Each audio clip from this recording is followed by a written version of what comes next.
So some people have said it was a rabbit hole, and I've gone down that rabbit hole, and I've watched all the chapters, all of that. Ghost. So I've watched all the chapters, songs, at least audio wise. Um, it's just the band, Tobias Ford. He has such a great sense of humor.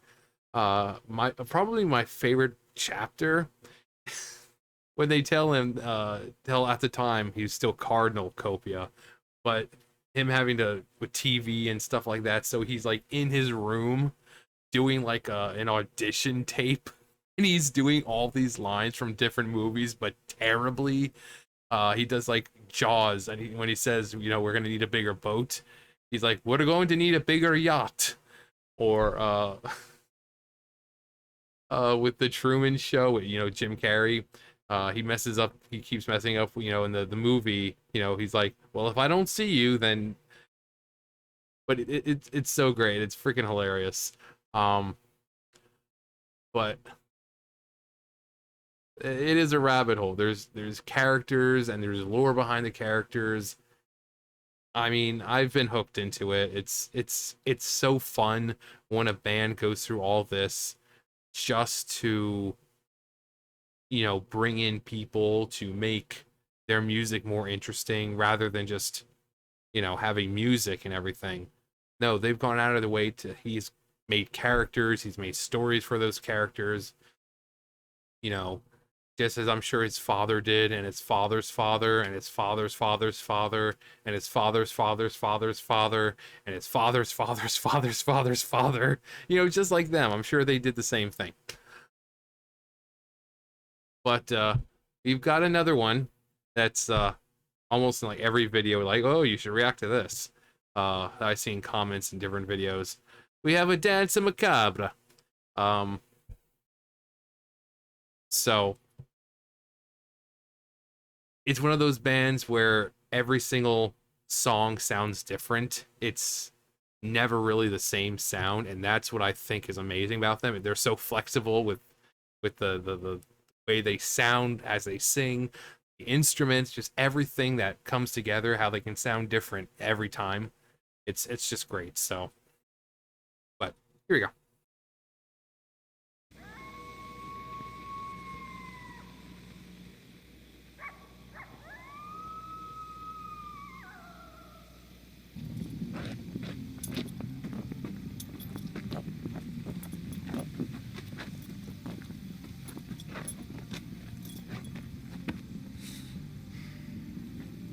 This is the place, man.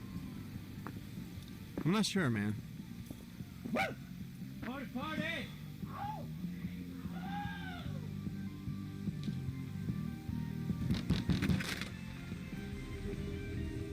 Can I help you, boys? Yeah, we're here for the party, man.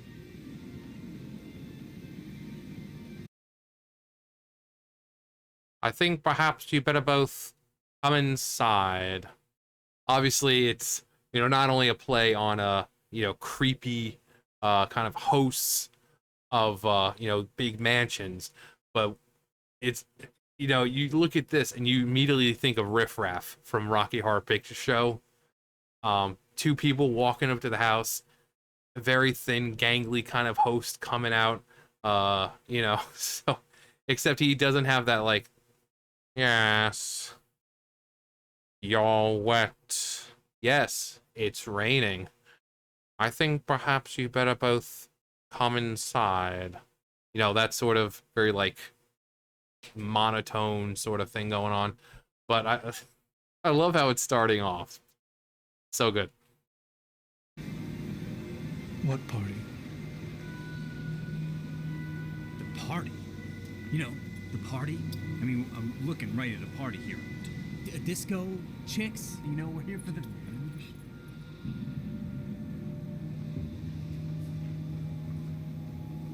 Oh, right. You mean this party? We've been expecting you.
So first thing, I love how they start with that whole like cinematic two guys walking up to the creepy mansion. Um, and then it just a complete switch, and then you have this very well lit, uh, golden almost heavenly looking color in the house, in contrast to these people all wearing black. You know, we got the face paint, we got the dark sunken, or to make it look like sunken eyes. So the contrast between this very well lit, almost heavenly looking area, as opposed to the members of this party who are all wearing black. They've got the face paint on, and they're very not demonic in nature, but obviously they don't what people would say represent the light. Just the contrast between it's just mm. You'll soon be hearing the chime, close to midnight. If I could turn back the time, I'd make all right. Also, the girl, a young sister imperator. Um, so, uh, just for people who don't know who the girl is, why they're focusing on her, it's not a random person. It's an important character, very important, and just the way the facial structure of the guy is, it's pretty obvious who he's supposed to be. But I'm sure that'll be revealed at some point, maybe.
No, that's right. It's the pop. So we see that this is kind of where it originated.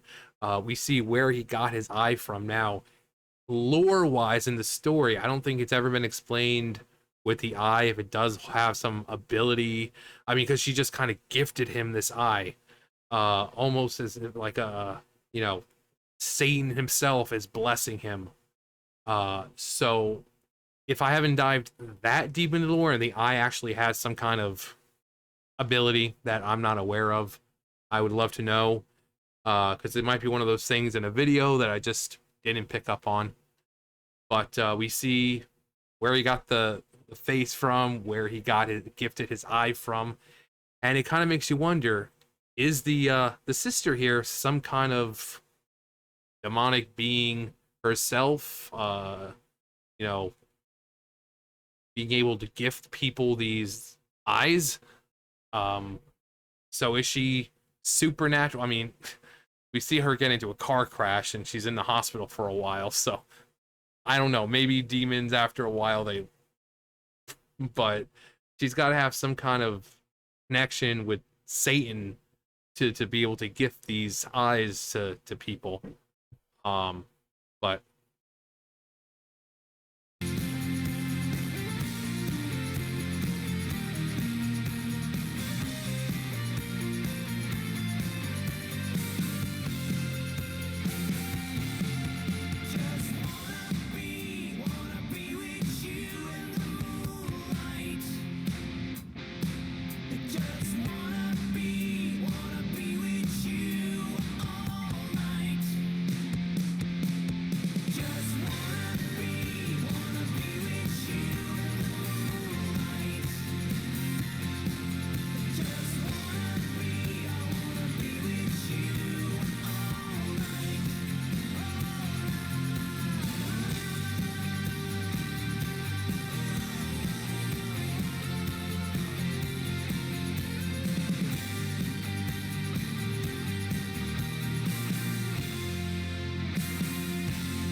And then they have to go do a freaking thriller ending. All he's missing is the glowy yellow eyes.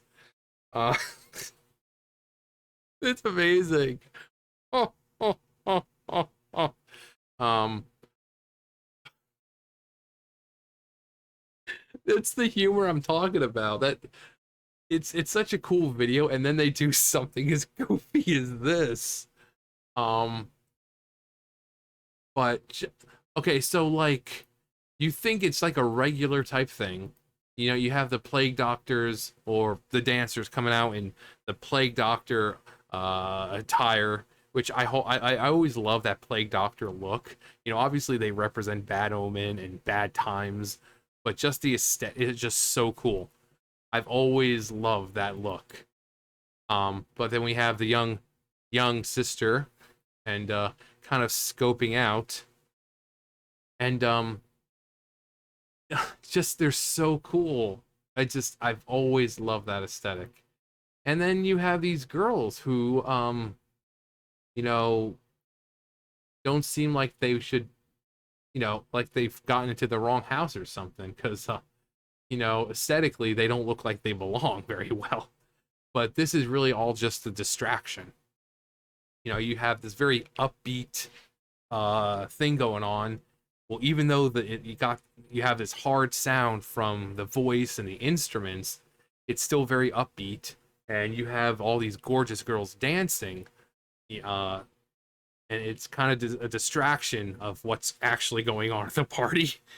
Um, but I have to say the choreography for the girls, just the whole video in general, the choreography, the cinematography, uh, the music itself, between the lyrics, his voice, because if you compare his voice to what you heard in Mariana Cross, very different. This one sounds more rock and roll with more of that gritty, you know, in his voice.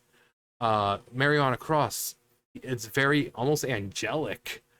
Um, at some points. So the contrast between the two, same band but two very different styles.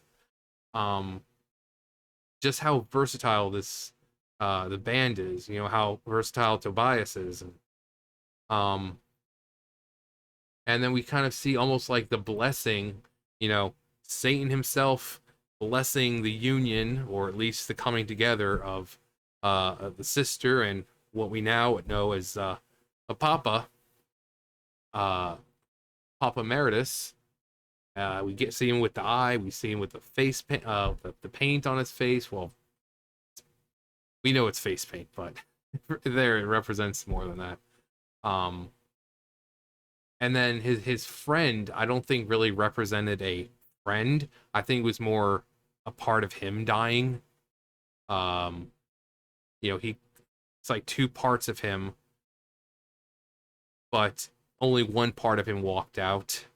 Um, so I like to think that the friends, it was more representing him and how part of him died, um, for the greater good in his life. Um, but just everything, it's just so good, and even after, uh, even while his friend is being sacrificed, you still have a very upbeat sound. You have the girls still dancing. And like I said, it just feels like this is more supposed to be a distraction from, to take everyone's eyes off of what's actually going on. Um, it, it's just so good. Actually, and also the sound, uh, that does that, the whole, it kind of sounds like, I think what is it, Zelda 2, when you die, the picture of Ganon's like Ganon's revived, and you hear so it's just so good. Just so many different styles of music, or at least rock, that these guys can do, and it's all of it sounds so different than the last. It's so crazy. you know, between the music, the lore that they've written for the whole for the band. You know, you have the ghouls and the ghoulettes. Uh, you have the Papa 1, Papa 2, Papa 3, and then you have Cardinal Copia, who became Papa. You know, just like his father, and also the whole with Cardinal Copia. It's like there was the whole thing in the chapters. Oh, he can't be a papa. He's, you know, it's a bloodline type, blood, you know, for the 9 millennia and this and that, and that's where you get the father and the father's father. But it's also hinted that Copia might be the child of these two. In was it Kiss the Go Goat? We see Sister Imperator up at the, you know, watching, and she's kind of holding her stomach, you know, like rubbing her stomach like a pregnant woman would. And then a woman standing there next to her, you know, lighting up a cigarette. And Sister takes it and just, you know, as any normal pregnant woman would, you know. And I think was it Homecoming? She almost let slip to the good cardinal that she's his mother. So it's pretty much not fact at this point, but it's heavily implied that Sister Imperator is the mother of as we know him, Papa Emeritus 4. But yeah, I definitely look forward to doing more videos. Uh, you got a suggestion? Let me know. That's it. Yeah, if you've seen the video, let me know what you thought the first time. Is your first time seeing it? What do you think?